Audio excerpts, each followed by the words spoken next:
welcome, David. David Miraldi, author of The Edge of Doubt, The Trial of Nancy Smith and Joseph Allen. And we're going to talk about that book, but I thought for the listeners and viewers, what we first should find out is a little bit about you, David. What's your background, and how did you come to become a writer after spending time as a lawyer? But I'll let you explain that. All right, I practiced law for about 40 years, and I've always enjoyed writing. Writing's a very important part of being an attorney. So many times a case would hang on a balance of a brief, and I took pride in writing. Once I became semi-retired, I obviously wanted to do something to fill my time, and writing seemed to be a natural avenue for me. Yeah. So this is your third book. There's The Edge of Doubt, The Edge of Malice, and The Edge of Innocence. And by the way, I should tell people that you and I have known each other for a long time. I won't say how long. I don't want to date us too much. But I met you while you were at the College of Worcester. I was a student there. I knew your brother. I met your father. So we have a long relationship there.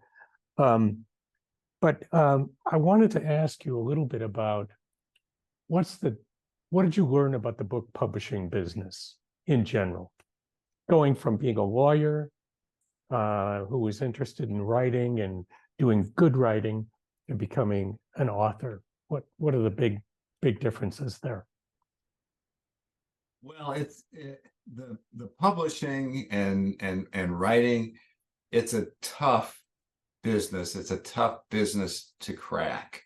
You have two ways to do it. One is to be an independent writer and self-publish.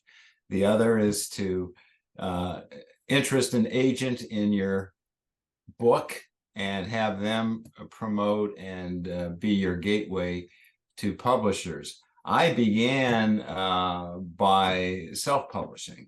I mean, I was at that point, I was in my 60s. I didn't think an agent would see that I had a long future ahead of me. And so I learned to do things on my own, which included marketing and finding people to edit the book, people to put together a cover for me.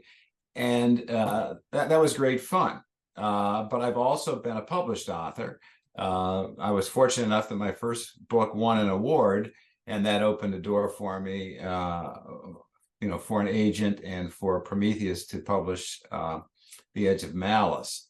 I will tell you that for the third book, I had an opportunity to have it published again by Prometheus with an option, and I turned them down, asked them not to exercise it, because as I found out, no one cares as much about your book as you do.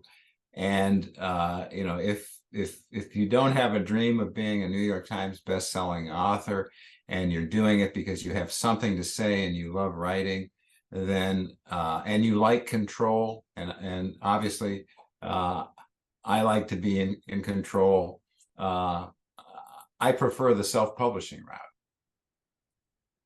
Dave, lots of people who are of a certain age, who have a certain amount of experience in their careers, maybe they're approaching retirement or they're retired, they dream of creating a memoir and publishing about what they learned and sharing their wisdom with the world.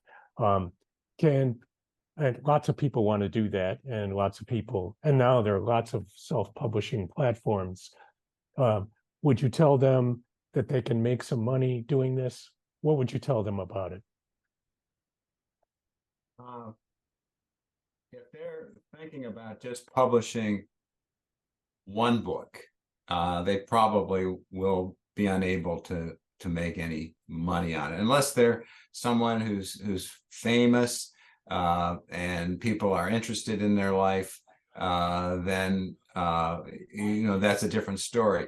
But I will tell you, the the model that works for most independent writers, and this is for younger writers, not for people approaching retirement, is that they will offer their first book for free and gain email addresses of people that have read their book.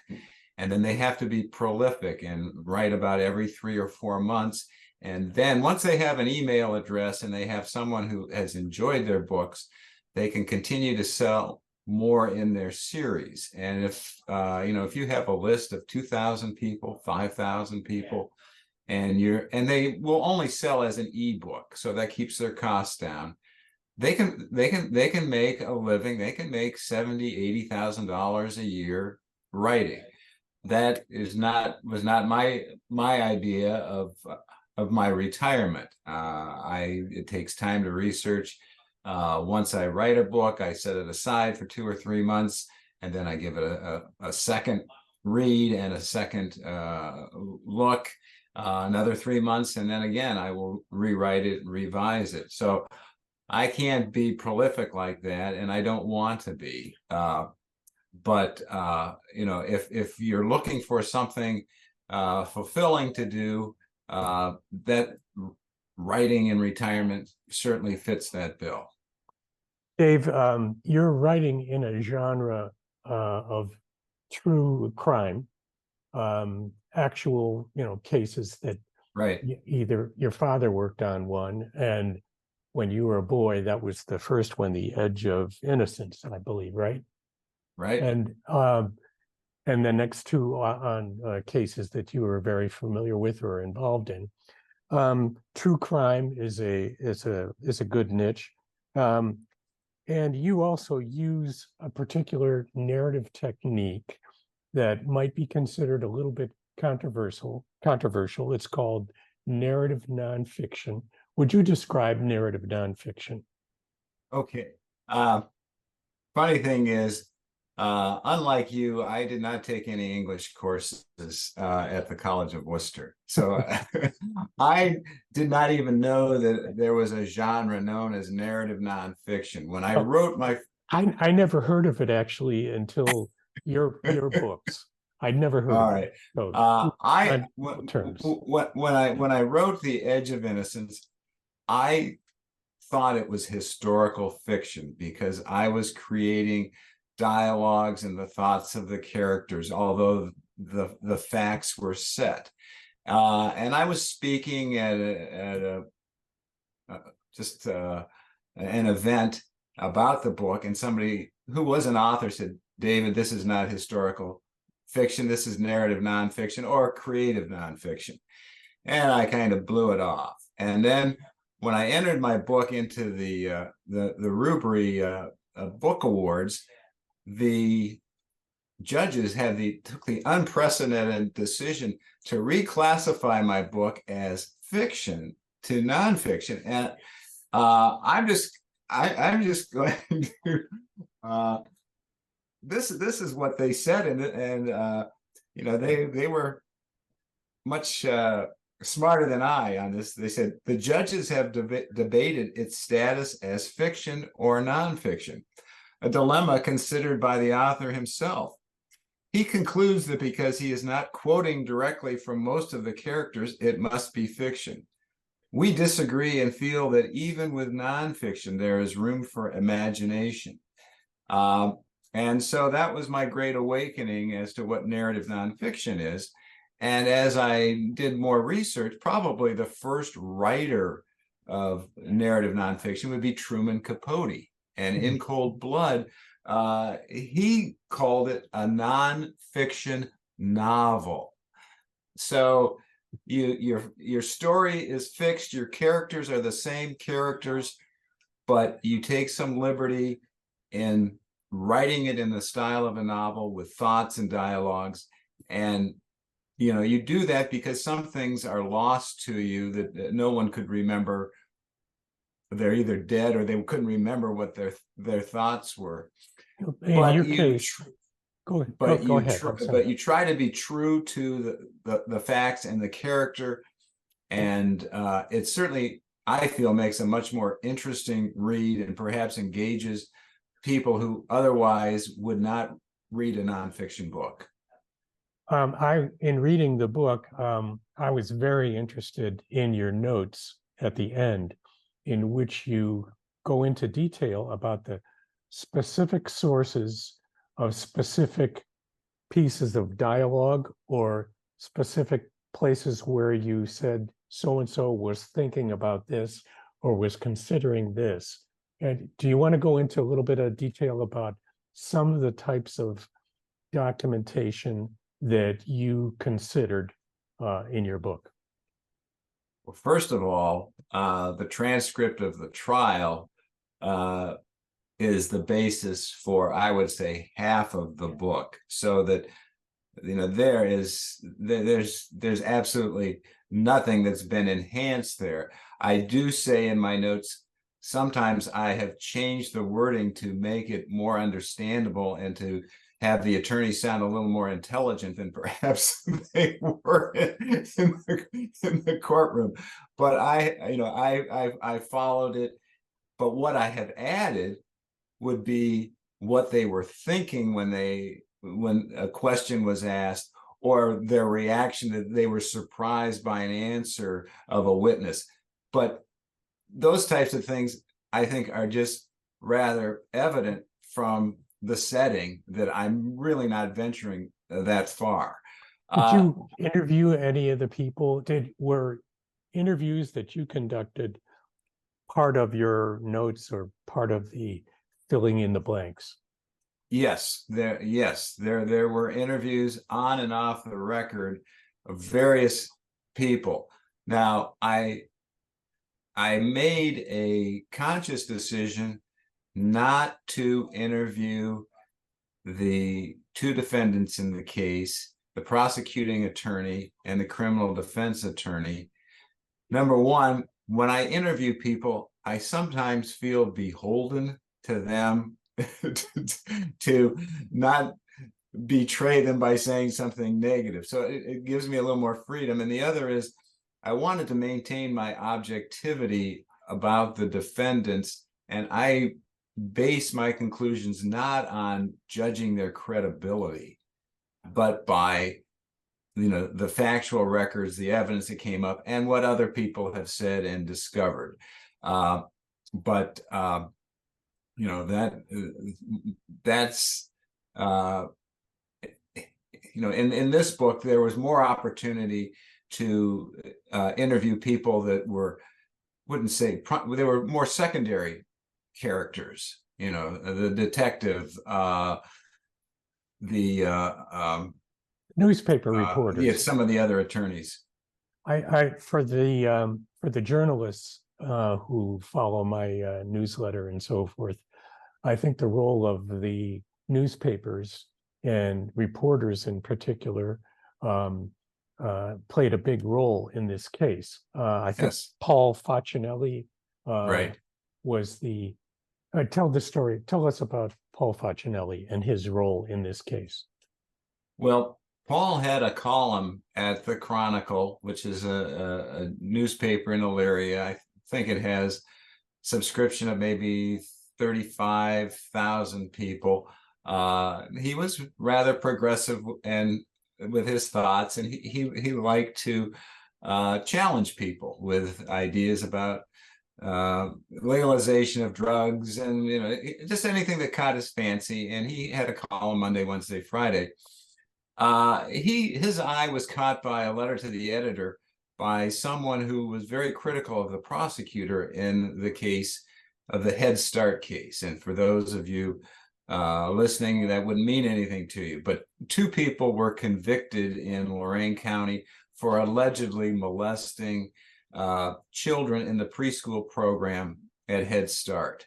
And it was a very celebrated case. About 2 years after they were convicted, he read this letter, which really ridiculed some of the prosecutor's evidence, and he decided he would look into it. His editor gave him permission to take a leave of absence from his column and go full blast for the next 2 or 3 months. He then interviewed psychologists who reviewed the statements of the children, the interview techniques. He came across things that that the defense had not raised that were exculpatory. He looked at things that the prosecution did not disclose for a variety of reasons, and wrote a 3-part series that really began to change public opinion about the case, although it did not change the minds of the prosecutors. Yeah, one of the things that's kind of interesting about all that is how the Elyria Chronicle competed with Lorain Journal, and to some extent, the narratives of the two publications represented the defense on one side and the prosecution on the other. If I'm getting that right, would that be a fair statement? Well, I think early on, the Morning Journal, the Lorain Journal, was approached by a parent of one of the children, and they did much to fan interest in the community. The Chronicle obviously reported on the trial, but after the trial, the Chronicle, through this reporter and the editor, Andy Young, were distressed by what they found, and they thought it was their role to provide the other side of the story, that perhaps was not presented as well as it could have been at trial. One of the things that comes out in the book, in your book, and was revealed by that reporter from the Chronicle, was that many the people, experts in the field of child abuse and interviewing child abuse victims, read the transcripts of the police interviews and the prosecutors' interviews and other interviews of these children who were like 4 and 5 years old, and they were just appalled. They just said, these interviewing techniques are ridiculous. And yet, it was very difficult for the judge of the original trial and other people involved, including the prosecutor, to say, well, maybe we made a mistake. Would you want to talk a little bit about that? Well, the legal system is loath to admit to a mistake. There can be an error of law that can be corrected in the Court of Appeals. But oftentimes the Court of Appeals bends over backwards to affirm a decision because there have been judicial resources have been expended on the case, and to send it back, they will do so usually only when they're really convinced that there's been a mistake. So in this case, there was no DNA evidence, no physical evidence. All we had was testimony of children. And then because of this one particular parent who made a campaign, both with television reporters, radio reporters, and newspaper reporters, got all the other parents. In fact, if I'm not mistaken, she recruited parents to more or less observe changes in their kids. You want to talk a little bit about that? Well, I think you said it pretty well. She was the instigator, but this is not just something that happened in Lorain, Ohio. This is something that happened across the country.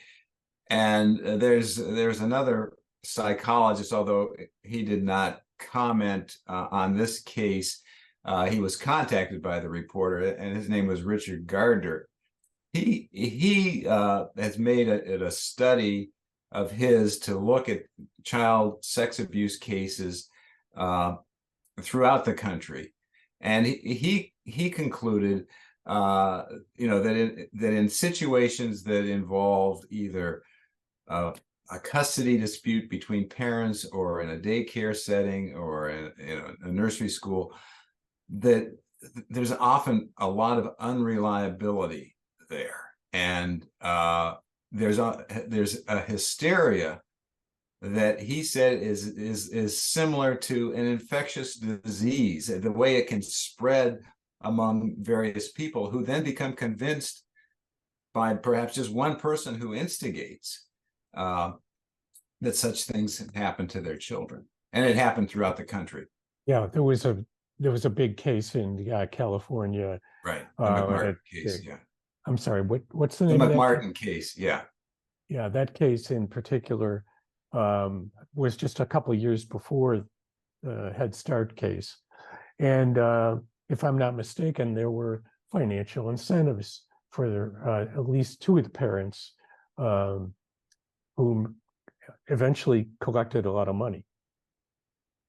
Well, that's also true with the Lorain case, the Well, Lorain Head Start that's case. what I meant. Oh, you were the talking. Lorain Okay, case, there were four parents, four parents. Okay. four children who received large settlements. Yeah, and if I'm not mistaken, it was like a $1.5 million, million and a half. 1.5 billion. Yeah, so one parent got 1.5 million and the other three got 1.5. Is that right? Yeah. Well, Yeah. four parents got 1.5. Okay, four parents got 1.5.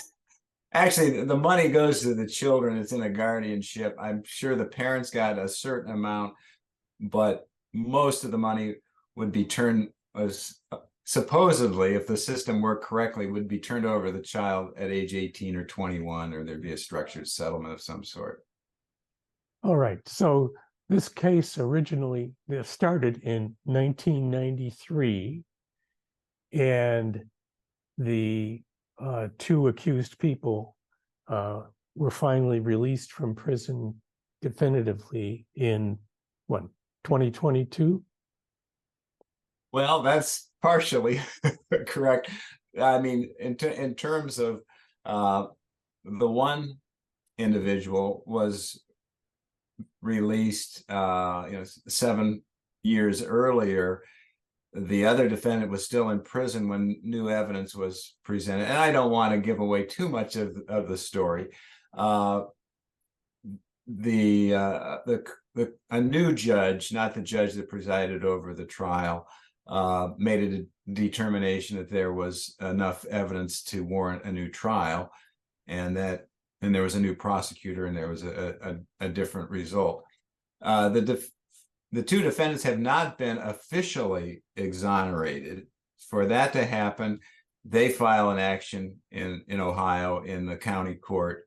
And if the judge finds that, then they have to prove that they did not commit the crimes. And once that's done, then it goes to Columbus, to the Court of Claims, and then they award a certain amount of money damages for each year that they were wrongfully imprisoned. So it's in that stage right now, and I haven't written about that aspect. The book ends with the judge's ruling on the new trial. Right. As the wheels of justice grind slowly. They do grind slowly. Yeah. And it'll probably be it could be several chapters to talk about the obstacles that have been raised even for their claims for exoneration, but that's for another day.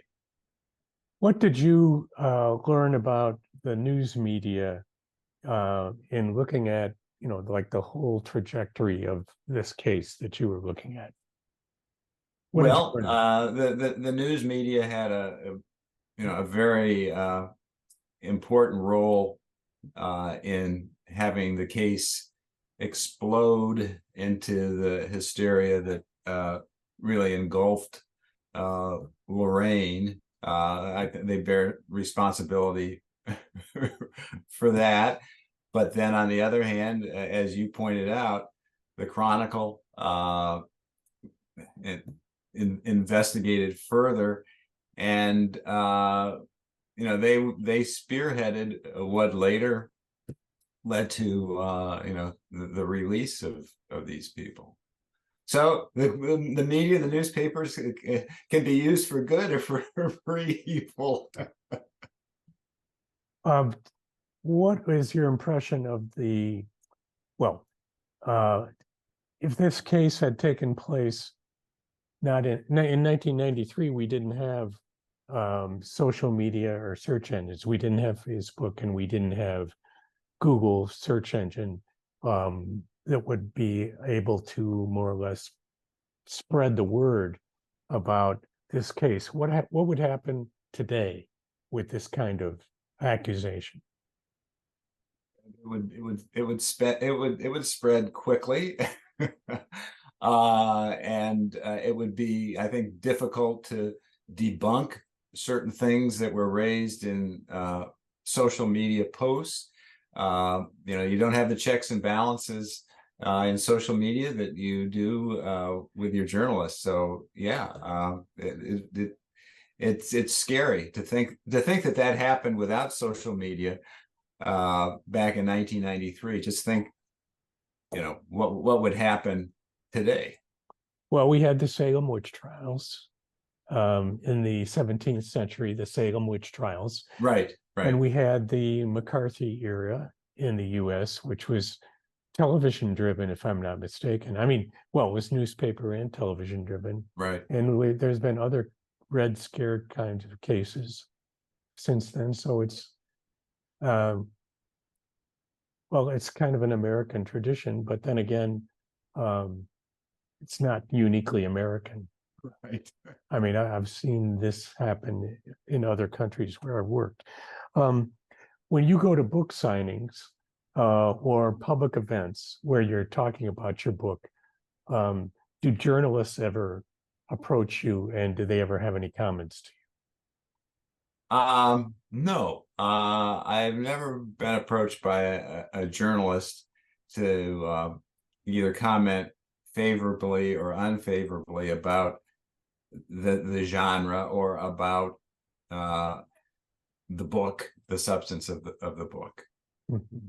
What about other reactions? What kind of, especially, I would imagine that in Lorain County, where all this took place, that there would still be very strong feelings by various parties, and that maybe that comes out when you appear in public. Do you get any feel for that? Well, I will say with the first book, the story had been long forgotten, and many of the principal people involved in the case had passed away, and most of the people that came to those book signings or talks enjoyed the book because it brought back the Lorain that they remembered in the 1960s. There was one individual who was upset with the way that I had portrayed his father in the book, and that was rather uncomfortable for me. He had driven all the way from Massachusetts for a book signing in Lorain, but we had a nice conversation. I hope that I explained the process, and and he had an opportunity to tell me some things about his father that I was unaware. For the current book, it really hasn't been out long enough for me to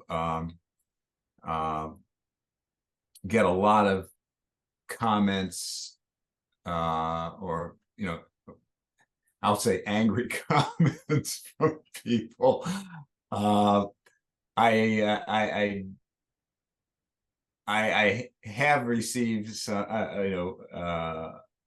someone who was involved in the police investigation did send me a message on Messenger and then unsent it twice, so I don't know what he had to say, but I think he was probably upset with that I had either written the book or what I had said. But yeah, there's always a concern, and particularly the parents of the children, just how they will react and how they will react to me. but you know, I just hope there aren't any bad So, confrontations. do you think you'll write another book, Dave? Yes, I think I will. I have written a book that's fictional, and I mean, it's done, but I have to go back and really revise it. I'm not happy with some parts of it. I will tell you that it is, for me, it is much easier to write narrative nonfiction than it is to write fiction. I mean, with narrative nonfiction, you have your story. You know, you have a legitimacy that these things did happen. With fiction, you have to bring the reader along, that they have to say, well, this is real. Yeah. I know what he's saying. And you have to develop your characters, I think, in more detail. You have to make your protagonist someone that the reader is rooting for. And these are things that I have to work on before that fourth book is out. You have a favorite writer of, well, let's say detective fiction, or basically in this genre, or No, fiction? No. I don't. Okay. I never have really. I can't say that I've ever been a true crime junkie, or you know, have enjoyed it. Although my books fall within the area of true crime, I really think they deal a lot with courtroom and courtroom drama and understanding the law, much more so than true crime. So I mean, it fits within that genre, but in a sense, I think my books are a little different than that. I think they're a little more intellectual on the legal Well, let me side, ask the if I question a can be different so way. bold. What's some recent books you've read, or who are some of your favorite writers of anything, history, culture, anything? Oh, you know, I think I've read everything by Ann Patchett in terms of fiction. And I mean, I love David McCullough for nonfiction. I mean, I could go on and on. I like the old classics. I mean, if I would be invited to a dinner party, I'd love to talk to Leo Tolstoy. You know, I mean, I can just run the gamut. I mean, I probably read about a book a week or listen to a book a week. And you know, it's just you know, and there's so many talented young authors, much more talented than I. That's what I learned by reading. Well, that's all the questions I had, Dave. Is there anything you'd like to add? No, I don't think so. I appreciate the opportunity to talk with you and discuss the latest book, and I'll be anxious to see what our final product looks like. Okay. All All right. right, Thanks a you take. lot. All right, you take care. Thank you. Bye bye. Oh, bye.